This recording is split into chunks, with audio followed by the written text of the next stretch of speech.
ఈ విషయాన్ని నేను మళ్ళీ నిమ్మల రామారెడ్డి గారి వారి ముందుకు తీసుకెళ్తాను.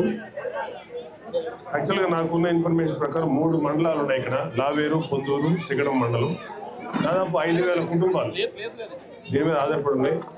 దాదాపు 30,000 ఎకరాలు ఉన్నారు కదా, దాదాపు 30,000 ఎకరాలకి నీరు అందక ఇబ్బంది పడుతున్నారు.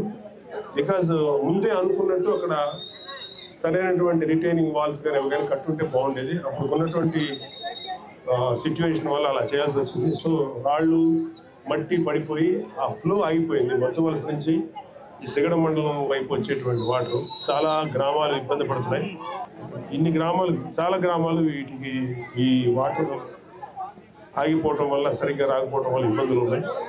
ఖచ్చితంగా ఈ విషయాన్ని నిమ్మల రామారెడ్డి గారి యొక్క సమక్షం తీసుకెళ్ళి వారితో డిస్కస్ చేస్తాం. ఆల్రెడీ ప్రశ్నించాను, ఆయన ఇచ్చారు సమాధానం. త్వరలోనే దీని మీద ఏదైనా సరే గట్టిగా ప్రయత్నించాలని చెప్పి నేను జనసేన తరఫున మీ అందరికీ ఇన్ఫర్మేషన్ ఇస్తున్నాను. ఇరిగేషన్ నేను ఒక ఎమ్మెల్సీ హోదాలో ప్రయత్నించగలను, బట్ ఇది మినిస్ట్రీ గారు, ఇక్కడ స్థానిక ఎమ్మెల్యే గారు అండ్ అందరూ కూడా ముందుకెళ్ళి తీసుకెళ్లాల్సిన అవసరం ఉంది. సో నెక్స్ట్ ఫైనాన్షియల్ బడ్జెట్ సమావేశానికి ఎలా అయినా సరే దీనికి వచ్చేలాగా మేము వారిని అడుగుతాం. మీ అందరికీ మంచి జరగాలని చెప్పి మనస్ఫూర్తిగా కోరుకుంటున్నాను.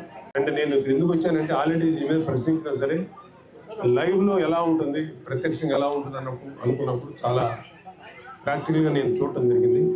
ఇంకొంచెం ఈ ఇంజనీర్స్ని కానీ ఇట్లా సర్పంచ్లు కానీ మీరు అనటం వల్ల వీళ్ళు ఇంకొంచెం డీటెయిల్స్ ఇచ్చారు. ఇవన్నీ కూడా నేను తీసుకెళ్ళి వారి దగ్గరికి తీసుకెళ్ళి నేను డిస్కస్ చేసి ఎంతవరకు మా వైపు చేయగలమో ప్రయత్నం చేస్తాను.